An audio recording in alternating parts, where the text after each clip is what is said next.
The following production is brought to you by the Talkin Buds Leafs Show.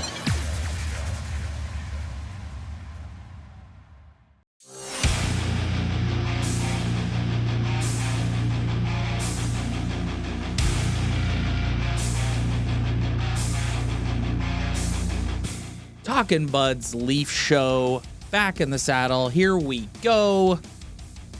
Maple Leafs have lost 3 in a row.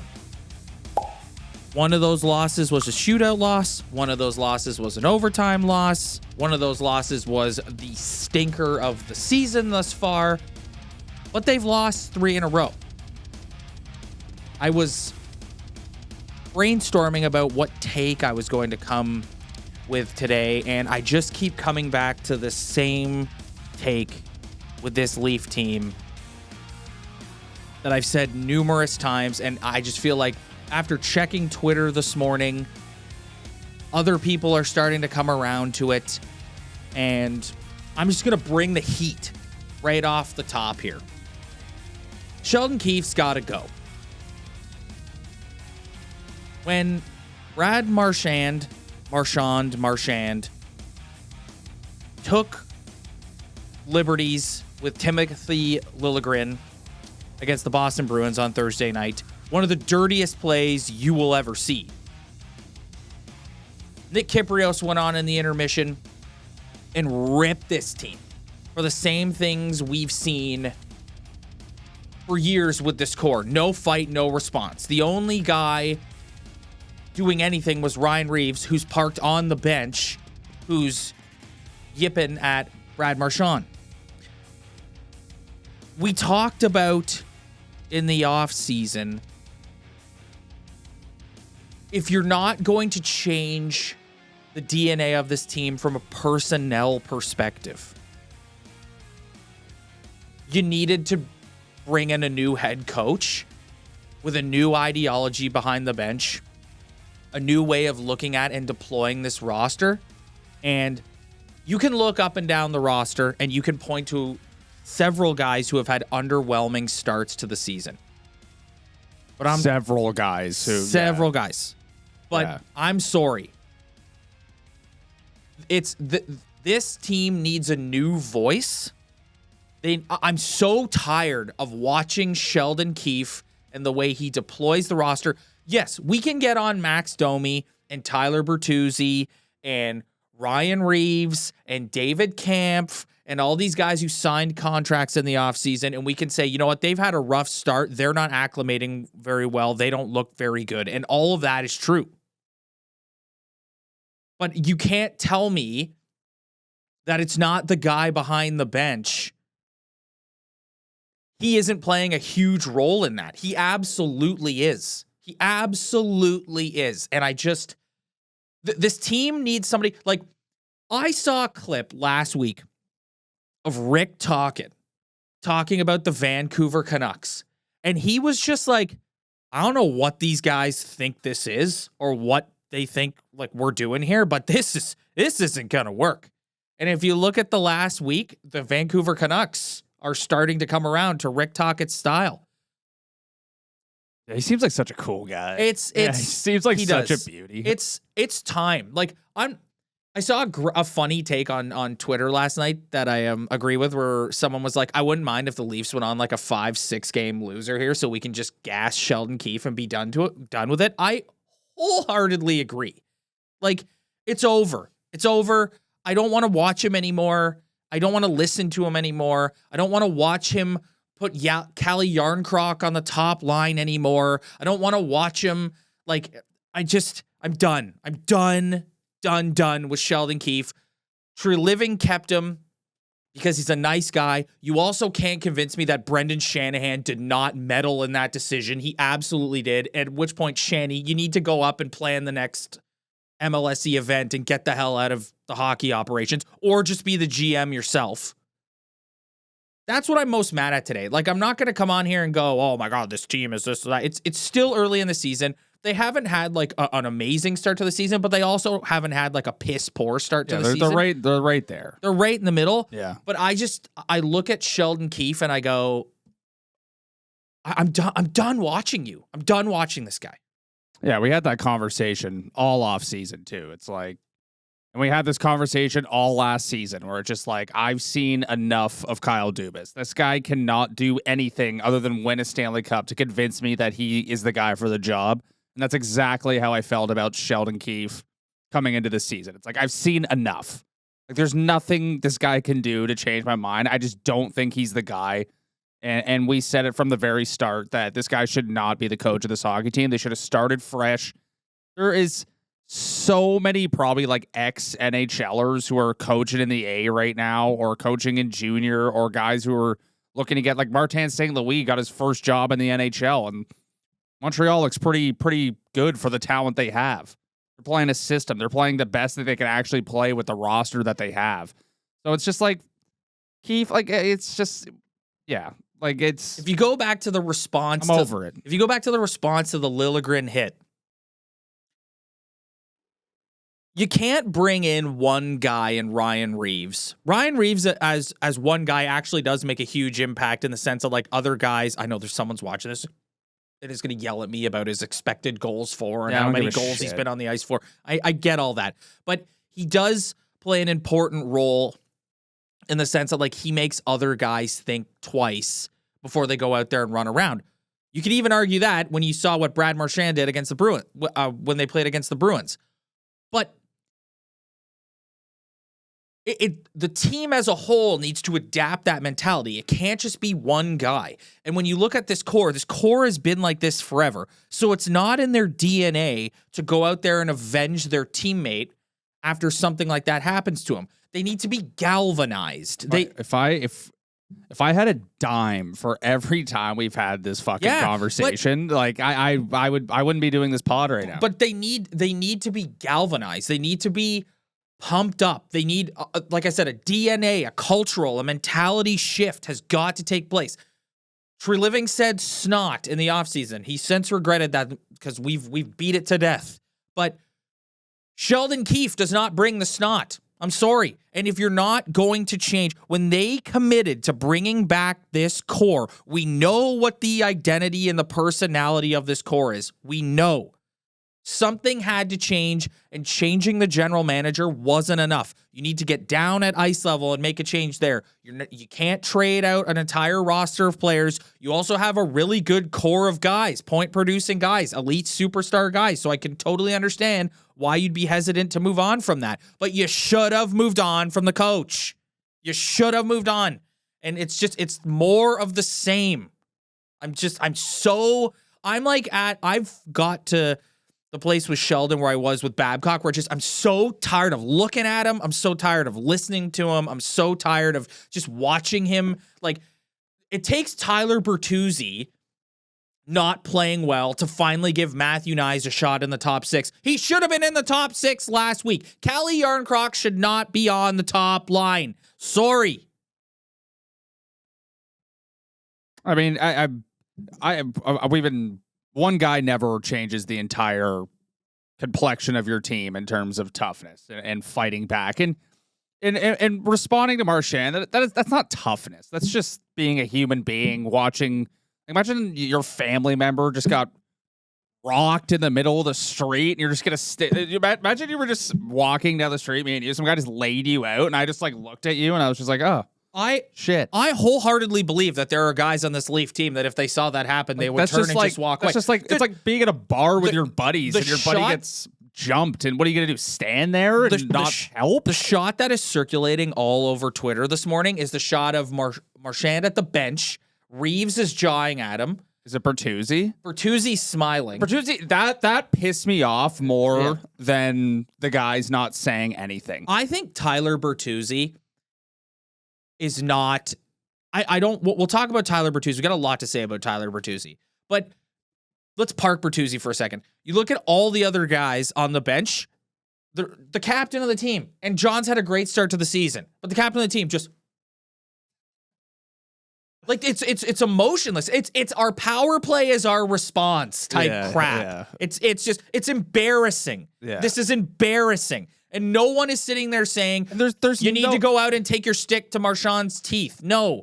Like, but it's like, no one fears you. No one's scared of you. Like, you have a reputation throughout the league of being the easiest team to take liberties on. Like, it's so, like, have some pride, guys. The Tyler Bertuzzi thing pissed me off way more than the guy saying nothing. Like, the way he was looking at Marchand when he was doing that was just like a little like, look how funny he is. Well, Luke, look how funny he is. It's like, no, you're a Leaf now, man. You need to be jawing back at him. Luke Fox had the quote yesterday about with Bertuzzi where he said, one thing I learned last year is that he's a good guy. So let's transition into Tyler Bertuzzi. He has had a rough start to the season in this. Like, that's the second game in a row he's been benched. They had him on the fourth line last night. You know what I think is happening with this guy? I think this guy is having, when I saw what you're talking about, the clip of him on the bench laughing, I think this guy is having an epic suck fest. That's what I think is happening. I think he came in here and he thought he was going to be a top 6 guy playing on the top line with Matthews and Marner. His game hasn't been there. He and Keefe clearly aren't seeing eye to eye. Like, I never remember a new guy coming in and getting on the coach's bad side as quickly as this guy has. Like, Max Domi has struggled out of the gate too, but Domi, hasn't been benched. Like, he's benched Bertuzzi 2 games in a row now. And Bertuzzi has gotten way more opportunities to succeed than Max Domi as well. When I saw that, I saw a guy who was, like I said, I think he's having an epic suck fest. I think he thought he was going to come in here and I think he's had a tough start to the season. A tough is being nice. He has been the worst player on their hockey. I actually think Ryan Reeves has done more than this guy. He's done nothing. I think he can't skate. He doesn't. Talking about snot, we and you came on here in the summer and we were all excited, being like, we finally got the player who's a shit disturber. This guy literally hasn't hit anybody all year, hasn't been in a scrum all year. He can't skate. He can't pass. He's not a playmaker. He's not a scorer. He's not getting in anyone's face. He is literally the most useless hockey player on this team right now. And he's got to fix it real quick because he looks like he signed a 1-year deal to bet on himself to get points playing with 2 of the best point producers in the NHL. And right now he's making himself look like a complete idiot. I think that, like I said, I think he's got to get on the same page with Sheldon or whoever. It's awful. Because, like I said, this to me looks like a guy who's sulking a little bit about how he hasn't had a great start to the season and he's getting punished for it by the coach. Yeah, that was a terrible look last night, sitting there just chuckling on the bench. Like, oh my God, Marchand's so jokes, man. Like, it's actually jokes, this interaction. It's like, nah, you look like an idiot, man. Yeah. Ryan Reeves and Marcus Foligno played hockey with each other for, I don't know how long Reeves played for the Wild, but at least 1 year. So, like, they were probably like buddies because of the 2 tough guys on the team. What do they do? Second game of the season. You hit my guy. We're the 2 toughest guys on this team. Let's just beat the crap out of each other. It doesn't matter if we like each other or not. I'm on this team. You're on that team. This is our roles.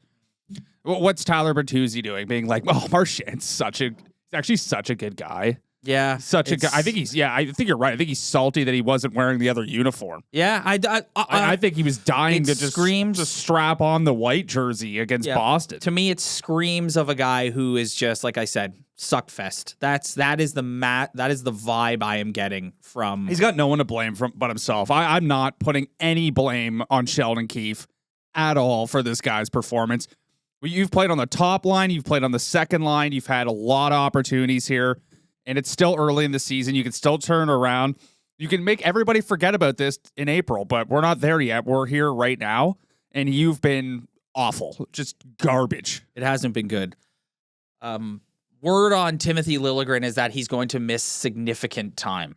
So, dude, he looked like he shattered his ankle. Yeah, he did. It looked like his foot just completely, like, that was gross. Also, if you slow it down, he slides and he falls back, and the back of his head smokes the ice. Yeah, I wouldn't be surprised if he's concussed as well. Honestly, I'm actually pretty rattled. I know we are allergic to this talk on here because whenever something like this happens around the league, that's all radio shows talk about. But, like, how was somebody not looking at that slew foot? Like, that was as blatant. That was so dangerous, man. The guy is so close to the boards, and you put your stick in there, and the guy's gone. he's hurt, and we know how when guys get injured, it like the suspension goes up when guys are done. This guy's going to miss significant time with a team that has no defensive depth at all. Like, they got to look at that. Like, this guy's a little prick. Like, it's not like he's Mr. Innocent. It's as dirty of a play as you'll see. Oh, yeah. Yeah, it's as dirty of a play as you'll see. 100%. Garbage. 100%. It's going to be interesting to see what they do. Jake McCabe's still out. I don't think he's going to be out very much longer. He should be back soon. They've got the baby goat, William Lagesson, up playing well. Yeah. They're going to have to call up another guy from the Marlies, I would assume. Yeah.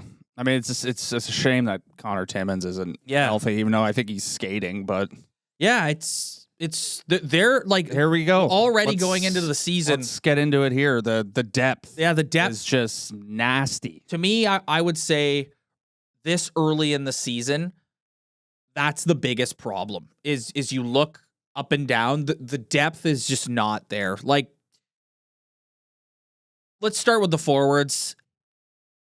David Kampf as your third line center. David Kampf is where offense goes to die. It's not his fault either. That's the worst part. He's in a role that he shouldn't be in. He shouldn't be in that role. He shouldn't be in the role, but they have no one else. Why? It's a perfect fourth line center. Why won't he give, and before you spaz on me here, just hear me out. Why won't he give Max Domi a look as a third line center? Like, I don't care. Just give him a look. Like, who cares about that? Try it. Like, can we give him David Kampf? He's got, like I said, he's where offense goes to die. The guy has no offensive ability whatsoever. He should be playing in a fourth line role just to be a fourth liner and either shut somebody down or go out there and have a hard shift where they don't allow a goal. That's where David Kampf should be. Pontus Holmberg looks awful. Behind. Yes. Yeah, just like, again, not his fault. It's just, and this is like shouting at the wall, man. Like, we could come on here every single episode and just bitch about the depth. And it's when they play a really good team, it becomes more obvious, but they're screwed. They can't do anything other than try to put wingers at center and try to throw things at a blender. But it's just like, I feel bad for David Kampf. The guy is not a third line center. And if he is a third line center, then he's like a shut down third line center, and your top two lines better be producing at a high rate. And I went on this rant either last week or the week before. If you want your third line to be a shutdown line, the wingers cannot be Max Domi and Matthew Nyes. They're offensive players. They're not shutdown defensive guys. So you've got this shutdown centerman with zero offensive ability playing with these two wingers who need someone to help them produce offense. It's just the DNA. There's no way Treliving is sitting upstairs watching this and doesn't see that as well. The problem is they're so capped out that there's nothing they can do. They've got to move money out. It's Timothy Liljegren is going to go on LTIR, which will give them a little bit of flexibility, but it's just, I don't know. That's why I come back to the firing Sheldon thing, because if you look at this, they're in a point right now in the season where there's no significant change that can be made roster-wise. There isn't. That's the only thing you can consider doing. You just need guys to play. Like, Tyler Bertuzzi playing like a complete idiot is kind of making things worse. Yes. Because now you got to have Calle Yarncroke, who is like the definition of a third line winger, on your first line to be like defensively responsible because Tyler Bertuzzi sucks. I actually disagree. I think Max Domi could actually be, I actually thought he played well defensively by his standards against the Bruins. I saw him being the high guy in the ozone. I saw him skating back, taking his man. I think he is an old enough guy. He's a veteran enough guy that he could actually change the role. And I think he could buy into that. I just don't. I don't Matthew know why Nyes, you won't no. try. But again, this is why, again, the theme of today's episode is get Sheldon out of here. Like, we need someone in here that has new eyes, fresh eyes, that'll try new things, that'll split Matthews and Marner up for a shift, although I thought they had a return to form game against Boston. But that'll just try new things. Like, Keefe is so married to his ideology in certain things. Like, he's such a weird guy in the sense that, like, he'll blend up everything, but Matthews and Marner stay together forever. Everything else can go in a blender. Max Domi cannot get an opportunity at center. Nope. We've just decided that is not something that can ever happen. It's Like just give it a look. You need it's so glaring, especially when you watch the LA Kings the other night. You're kind of contradicting yourself, though. It's like you say Max Domi can't play defensively, but you want him to play center, which is the most important. Well, maybe that'll help. It's true, but maybe it'll help galvanize him. Like maybe the guy needs a wake up I think he call. could do it, actually. Yes. I actually think he could play defensively. You texted me last night watching the game, and you said, what is Max Domi's identity? And that is something that he struggled with since he got here. What is my role? Because the problem with coming into this Leafs team, there was all this talk in the offseason about like Friedman and stuff reporting going, they really want to get away from this core four thing. It's the identity of the Leafs has always been it's the core four and everybody else. It's like that's the identity of the team. So when you're a Max Domi and you come in here, you're trying to, okay, where do I fit? Like, these are the four big dogs. You said it a bunch of times. These are the guys that are going to get all the offensive opportunity in zone time. Oh, my God. So where do I fit? So why not give the guy a look, give him a new lease on life, and say, Max, we're going to try you for a few games at 3C, and in doing that, you're going to have to play a 200-foot game. And if you can excel there, that's going to be your role. And that's something where he can really thrive. He just looks to me like a guy that needs that sort of galvanizing is my word today. That's my word of the day today. He needs to be pumped up. Keefe, give him that task and let him go try and do it. And if he can't do it, you're back to exactly where you are now, which is David Camp where offense goes to die. Yeah, honestly, I have sympathy for Max Domi, actually. Like, obviously, he had a tough start, but I think he's played, he hasn't been awful. He's trying. It's just you have to... He's not like Tyler Bertuzzi having a wham-wham. Yeah, he's a skilled hockey player, but getting 55 points in the NHL or 50 points, which is kind of like the marker you would like your depth players to be at if you're going to have a great season. That's a really good season for a depth piece. Then but at the end of the day, that's not super skilled. So it's just if it's going to be really difficult for him to just be because the problem when you're analyzing this team and when you listen to people analyze this team is they're either the top guys aren't scoring and you can't win if your top guys aren't scoring. And that's the narrative one night. The next night, the narrative is we don't have enough depth scoring. So it's for him, he's kind of in a no-win position. It's he could just screw the offense. I'm going to be defensively responsible. They put me at center. And my job as a third-line center is to produce more offense than David Camp. But at the end of the day, I can't look like an idiot in my own end. So it's just I just think for him, he's kind of in a no-win situation sometimes. It's either he sucks defensively or he's not producing offensively. He's in it. That's why I have way more sympathy for him than Tyler Bertuzzi. Well, and also, too, if you're going to put him at 3C, got to be low all the time. And who are his wingers? Because we all want Nyes in the top six. Yeah, and that's why I want Calle Yarncroke. Calle Yarncroke is on the first line because he's defensively responsible, and Keefe likes throwing the first line out against the other first line. So you got to be able to defend. And Matthews is as good as anybody is getting low when he wants to.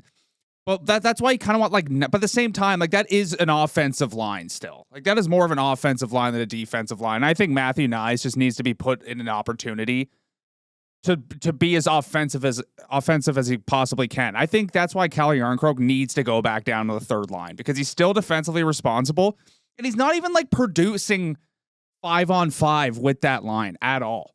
What has he done really offensively? He has 3 assists. I know. He's not producing. But again, you've got Mr. Stubborn back there. He was just I like Calle Yarncroke on the top line. But at the same time, there's only, in Sheldon's defense, there is only so much you can do with this roster. Yeah, exactly. So but he's proving early that the way he's deploying it stinks. So let's get somebody else in here to just try and take a look at the puzzle pieces and see if he can put the puzzle together in a different manner. I think you're on the right track, not in terms of putting this piece here, putting that piece there. I think you could do that till you're blue in the face. I think it's having somebody come in who's going to just change the overall attitude. Yes. of Yes. coming to the rink every day. I think Yes. that is way more important than trying to fucking put Max Domi at center, Yes. which like would be Yes. like, you know, 100%. Yeah. And it doesn't have to be like guys two coaches who I point to that are coaching in the league right now, Rod the Bod and Rick Talkin. Guys who aren't that far removed from their playing days, who understand how to relate to the younger player. And because this is where like the dinos like Babcock and Sutter screw up, is they don't know how to relate to the younger player. And this is why a guy like Torts is such a short shelf life. They don't know how to relate to the younger player. You need to find a way to relate and communicate and have a relationship with today's modern day NHL player. but also Also be able to establish a culture of respect, and we show up here every day prepared to give it our all. Like there's tons of talk. I didn't have a freak out about the Kings loss the other night. I'm not going to sit and go like lose my mind about them losing. It's what they do. Like they go out. Every team does that. Yes, except the Bruins. But there have been like we've talked a lot about starting on time, looking more engaged, looking whatever, and I attribute that back to coaching. And there's a country club environment here that this team has kind of had. Like, I'm sorry, I'm gonna say it. I have no proof of this, but you just look at the utter refusal to split up Matthews and Marner. You can't tell me that there isn't some backstage politics going on there where he is allowing those guys to call the shot of we play together no matter what. I think there is proof of that. Yeah, like last year when Last year there was rumblings of that. Yeah, and last year when he came out and said, and he apologized, and a lot of people blame Dubas for that, but he came out after and apologized and said, oh, like for saying soft and purposeless. It's just, we can sit and nitpick whatever. At the end of the day, it's run its course. There needs to be a new voice in there. It was a mistake. Like I said, I get it. Treliving's a nice guy. His MO was to come in and retain the coach. He did the same thing in Calgary. But I just don't see this team fundamentally changing. Right now, if I'm going to look in the crystal ball, I see this season playing out like every other season. You know, they've had like a so-so start to the season. They're going to go on a heater at some point in November, December, and rack up a bunch of points, and everyone's going to point out, look at this team, one of the greatest regular season teams of all time. And then they're going to get in the playoffs, and it's going to come down to some sort of situation like last year against the Panthers when Sam Bennett slammed Matthew Nye's head into the ice. Nobody does anything about it. They look like yes, they beat Tampa. Very good. They deserve flowers for that. But they just look totally disengaged against the Panthers. Nobody avenges Nyes and goes after Bennett. And it's just going to be more of the same. Like, I don't know how this organization can sit back and look at this and just be like, whoa, maybe it'll be different. It's not going to be different. It's not going to be different. It's not. What are we complaining about? I'm complaining about the stupid. In the summer, I called it a chicken shit decision, and that's exactly what it was. And I blame Brendan Shanahan for that chicken shit decision. It was a chicken shit decision to keep that guy. You should never have kept him. Never have kept him. Get rid of him. Yeah. If you want to give Ernst Stavro Blofeld there beside him the reins, that's not the answer, man. No, I don't think it's the answer either. No. But I think that's what they'll do. Don't do the Blue Jay thing where it's like, oh, there's a guy sitting right there who's done. The power play's gone better. Maybe we'll give him a job. The difference between Guy Boucher and John Schneider is Guy Boucher has some pedigree as an NHL head coach, whereas John Schneider doesn't know whether he's coming or going as a major league manager. All right, that's enough. That's it. Let's just try to pepper in some like positive. I thought Samsonov looked really good against the Bruins. I actually thought they didn't play that bad. No. Like all in all, as a group, they didn't play that bad. And yeah, I think they gave it their best step. I think we should be clear here. I'm not sitting here saying the sky is falling. They've had if you're still tuned in at this point, there's so many people like, fuck these guys. They're just breaking down my day right now. I'm not sitting here saying the sky is falling. Like, it's not. They're right there. You said it earlier.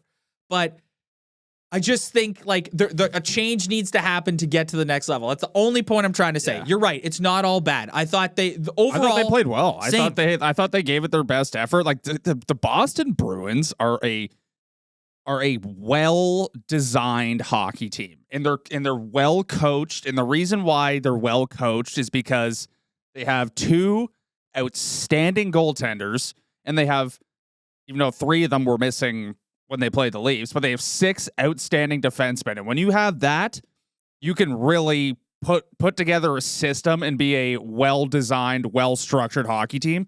And they are efficient, and like I think they can be had.